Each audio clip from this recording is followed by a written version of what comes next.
What's up, y'all? Welcome back to The Point with PLAYDATE. I'm super excited to get into it, ask you some questions, get to pick your brain a little bit, but of course, yeah, we'll get right into it.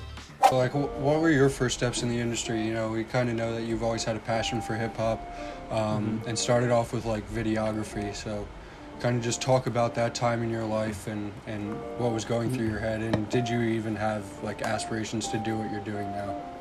All right, so I first started doing videography. I was a music video director. The first kind of, like, thought of me doing that, like, is I was going to college for, like, physical therapy. I didn't know I wanted to be part of the music industry.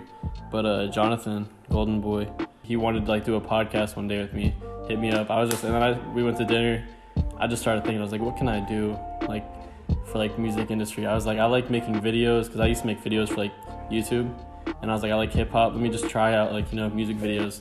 And I had my friend I worked with at my restaurant job, and his name was Tristan. He made music. I shot a video for him, and after that, I started getting offers, like someone wanted to pay me for a video after that, and then after that I got another person that wanted to pay me, and so on and so on. But the only thing about it was, like, I didn't like doing videos for music that I didn't like myself. So I always, like, would choose what song I wanted to do, or, like, all that. So that's where I kind of realized, like, I had a obsession with, like, picking and choosing and only, like, showing good music, and, you know, so I didn't really just care to do any type of song just because I wanted to get money from it. I just took literally my only friend I knew that rapped. So I was just like, all right, I got someone I know that raps. So I just shot the video with him. Personally, I wouldn't shoot another video right now just because of how busy I am and all that. But, you know, he's still doing his thing back home. Right now, obviously my music taste has developed a lot differently than how it used to be. So I look out for a bunch of different stuff than I used to. You know, different trends and who's popping now and what sounds are in and what sounds are out. That took you into Vocal Vendetta and what you were doing with Jonathan? Basically, yeah. Like, that's funny. Y'all know about shit. Yeah, so Vocal Vendetta, that's like a media company me and Jonathan ended up making. And our goal, like, around it was, like, putting light on, like, unsigned artists that we thought were fire. And, like, you know, just making a little community, as well as, like, we would post like hip hop news that's, like, with, like, bigger artists to hopefully, like, have those posts, like, blow up, and then, like, you know, they can shine light on, like, some of, like, the independent artists that we're promoting and whatnot. And we ended up getting, like, a little small following, like nothing big though, like 40 likes a post, or, like, something super small. And I was just like, we just kept doing it, kept being consistent, because we're like, you know, being consistent is the way to go. And then eventually me and him just got too busy to the point where it wasn't a priority to keep up with it anymore. And yeah, that's where it's at now. So that's how it's kind of similar to what y'all were doing. Like, y'all doing the same thing with PLAYDATE. Kind of explain what you're doing with Undeniable right now. Damn, I haven't even announced that yet. I'm waiting to announce it, like, probably later this month. So this is probably the first time people are going to hear about it, but it's Undeniable. It's a management company me and Jonathan just made at the beginning of this year. We're going to announce it probably sometime within, like, the next month. But we have Dro Kenji, he's on it. My artist Memoria XI, he's on it. Mo Young, our R&B artist. My producer Mason Wu. Jonathan's producer Matt Fletcher. And they're all underneath Undeniable, because they're all our artists and producers. So Undeniable is basically mine and Jonathan's management company that we're going to sign more producers to, you know, manage more artists and all that stuff. And pretty much we're just going to use that Instagram page as, like, posting, like, all the accomplishments, the placements they got, new music videos, new songs that are coming out. That's what we're going to do with that. We already got the LLC done. We're getting contracts done right now. So I just got the Instagram, got the domain for the website. So we're starting to build all that right now. That's going to be, like, the branch off of Vocal Vendetta now. That's, like, what it transformed into. We obviously were managing, Jonathan manages Mo, but what's it called? You know, they were obviously getting managed by us, but it was nothing, like, official. So, like, what's it called? Jonathan, he manages Mo, but, you know, we didn't have our management company. He was just managing him. So now it's like, now we have a name for it almost. Yeah, so in your first steps and when you were just getting started on Instagram and making your Call of Duty videos and all that, did you have expectations, or did you have, like, this dream of this management company? How'd you know I did Call of Duty videos? I didn't know what I wanted to do. I thought Like when I first started doing music videos, I was like, all right, this is my passion. I still have a passion for it. I just don't have time for it. And I would be doing music videos still. It's just like, I just have other shit I gotta put my head and my mind to. I can go back to that always. Like that's always gonna be there if I wanted to.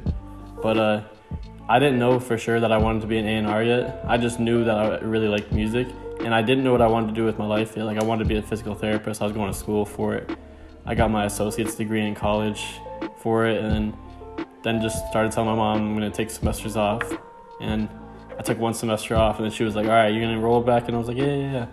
I just never signed up for my classes again, and then eventually I started making more money off of it, and she just stopped questioning me. So, but it was kind of just like, I didn't know that's what I wanted to do, but me and Jonathan, we both had a studio in our hometown that we have with one of our artists from our hometown. He signed to Empire. So he was like, our hometown is like a really small hometown, a bunch of old people, like no young kids really doing anything. The only studio in the town was the one that we built ourselves. Well, Hish built it, and he kind of wanted us to come along, so there's a second room. Me and him went in there. I went in there, I'd do my music video editing in there.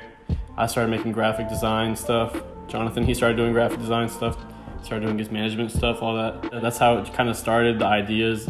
We started doing the vocal Vendetta shit, and then I kept doing music videos, he kept doing his management shit, building connections with people, and it eventually just got to where it is today. What's an everyday for you? All right, so I woke up, I checked my email, I responded to our lawyer.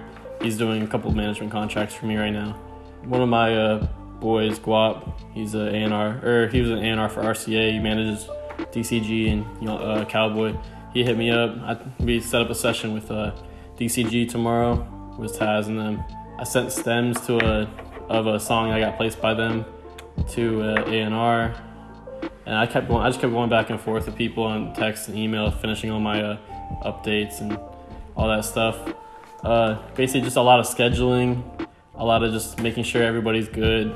We're doing where they're at, planning for the future. Like we have shit planned for next month, like a lot of stuff, making sure shit's in like a certain date, like songs like Jonathan, he was up early today because Mo's next song had to get submitted up early, submitting it. We're getting our engineer literally that lives in our house mixing it on the spot for us so we could submit it that same morning.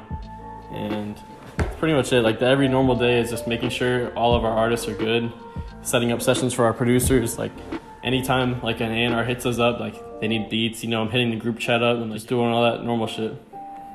So many producers and artists must like just look at your Instagram and just kind of just send you shit and just be like, yo, check out my shit. Like, yeah.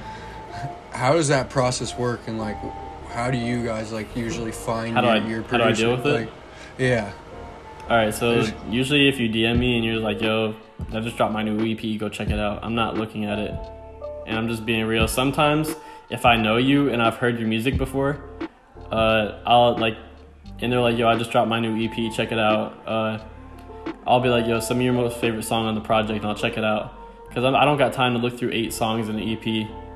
And you know what I mean? Like, but if they send me one song and it's fire, I'll check out the rest of the EP. Producers, the way how I find them is like, I'll see if I have a bunch of mutuals with them, and like on Instagram. Also, I'll just go through their Instagram, see like their, like their little posts and their snippets and samples they do, and see if they're pretty fire or not. Also, then I'll hit them up. I'll be like, yo, can you send me a bunch of versatile beats or like loops or whatnot, kind of seeing if they're versatile with it. I'll ask them, how many beats can you make in a day? How many loops can you make in a day? How many do you make in a week, month type thing, you know what I mean? Be like, yo, do you have any placements? Like, if they have their own connections for themselves, that's good too. That means they're not relying on us 100%. So just a bunch of different stuff goes into it. What's going on with Memorial right now? We're working on, I'm getting a treatment back for the Happier video right now. They're going to do the music video for Happier. Thinking about flying them out here to LA probably sometime next month. I hit up one of the directors I know out here, and we got like a good price. He's gonna get like a full video going on. Gonna get like a whole crew, like 3 different like cameras, good production team. Get a nice video because he's never done a video before, so I want it to be like official. So we're gonna do the Happier video. Right now, I'm waiting on a beat to come back for the song that he has, because he made this song on a loop, and I sent it out to this guy at Electric Field, and they're trying to make a record right now, so waiting for that to come back. I think I might just go with another single though right now and just say, just be like, all right, we're dropping another single, because it's been like it's been like a month and a half since he's dropped a single. So I want to drop another single and kind of push it and do it that way. But right now, kind of just dropping single by single, music video, probably late next month. And we're working towards an EP right now, so that's what you have to look forward to. Probably like 6-7 songs. But all of the songs he's been making, like every single one is just like, it's better and better. So I feel like it's only soon until he's out of here. So we got him working with like a stylist and photographers back in Maryland right now. He's been hiding his face and like all that other stuff. So like for people to like build a connection with you, you gotta like be able to show your face and like put yourself out there a little bit more. Like people be like kind of like thinking too much. Like people aren't really that judgmental on you, like on your image. People rather hear your voice and your music and like kind of relate that, like their music, to your face. So they know who they can connect to. So yeah, so we're just trying to make him work on like, getting his style better and all that other stuff, because he's got to look unique. You can't just look like a normal ass person. And if you look at like normal people, like look at Lil Yachty, he's got beads in his hair. Nobody else is doing that. It makes him stand out. You know what I mean? Can you just talk about your introduction to Internet Money and how that happened and what that felt like? December 2018, me and Jonathan, we were a lot of the ways how me and him were building connections were like, I would have my camera, he would hit up like a manager or something of like a show, and we'd get media passes to like go like, like backstage almost. And like, so I'd use my camera like as a key to like get into shows and build connections with people. So 2018, found out there's a Young Pins show with Trevor Daniel and Tyler Yahweh in Tampa in Florida. And that's like only like an hour and a half away from us. So I was just like, yo, let's go. And he didn't like Young Pinch at the time, so I was like, yo, trust me, it'll be dope. Let's go. And he was like, all right, fine, let's go. And ended up hitting up Trevor Daniel, who was like he was the smallest artist at the time. His manager probably like 2K followers on IG. He's definitely gonna see our message. We DM'd him. He ended up putting our name on the list. We ended up getting in there for free. I got backstage, got to meet Taz, got to meet Frankie from Internet Money, and a bunch of other people from Internet Money as well, and got to shoot Trevor's show. Got connected with Taz for the first time, and he told me he appreciated me and all that other stuff. And after that, we kind of just kept, like, we touched bases basically, and that was like the start of it. After that, I just kept working on music video. Jonathan ended up getting flown out to LA from him, like, I think, like 9 months, 10 months later, in like October, and he just kept tweeting at him on Twitter, like. And a lot of times, like, this is what helps. If people DM me and they're like, and they're not the artist, and they're like, yo, I want you to check out this song, and like it has nothing to do with them, I'll check that out 10 times more than like a personal artist like shouting themselves out. Because if someone has nothing to do with the music and they're pushing it to me, that just means that they believe in it themselves, even with their not getting any type of gain from it. So he was kind of doing that with him, and he was kind of just like, yo, check out this guy. And then he was like, yo, he just gave him a shot, flew him out here. And I was super proud of him. I just kept working on my music videos and kept on doing that. And then Corona came around in March. I got laid off from my serving job back in Florida, because you couldn't serve, obviously. This virus was going around. So I just started getting like unemployment. I was working at the studio every day, just going hard. And I got a call from him, like basically being like, Taz wants me to fly out here. So I book a flight. I go out like a day later, and I kick it with all of them. I'm getting a job as an A&R like a month later, and here I am. So this is all pretty recent then? Yeah, like within like 6-7 months. How has the transition been to LA? Like, was it easy at first? Kind of was easy. It wasn't anything like I was kind of ready for like a new change in my life, and this was like perfect for it. So not really much craziness went on. I just kind of flew out to LA. I was sleeping in like a studio with Jonathan and our RCA bank at the time. Like 3 people sleeping in one studio in a house. That was before they moved to this house here, but yeah, we were just doing that every day. It was literally just a new lifestyle to me. I've never like experienced anything like it before, and I was just getting up every day. It was a lot different than what I would do nowadays. Like, I wasn't like really a full-blown A&R at the time. Like, I didn't know shit what I was doing compared to now, but like back then, all I used to do was just look for music. Me right now, at the moment, I'm looking for music, but I'm not like on like on like alert to like look for music every single day, like every second, just because of the amount of artists we have right now. We're good with just focusing on them, you know what I mean?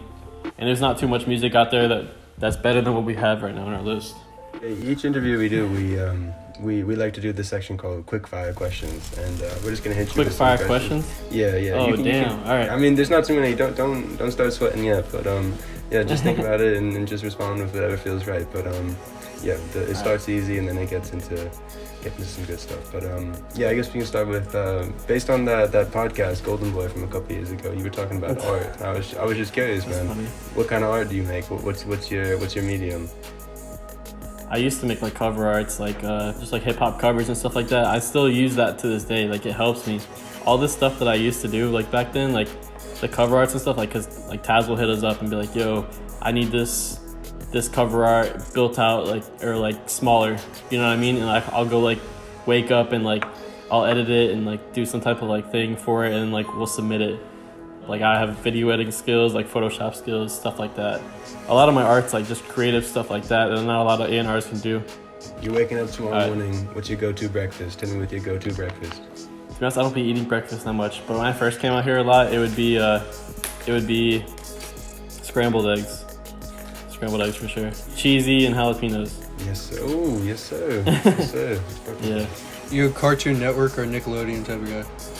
Cartoon Network. Like Just wanna make Scooby-Doo, sure. Teen Titans, Courage the Cowardly Dog. What's your funniest story from a studio session? First one off the top of my head, I was in a session with this artist named Scory, Polo G's artist, and Polo G came up to the studio. He was just banging on the door, like pretending like people were like running after him, like trying to like rob him or something. He ran in the studio and just like spit on his Birkin bag and like wiped it off.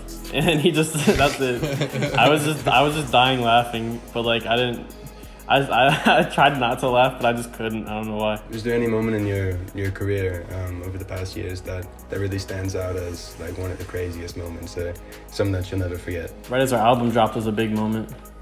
We were all outside at the house right here, all popped bottles, speech. We were playing our album straight through. We didn't know it was going to be as big as it is today, but that was a big moment for sure.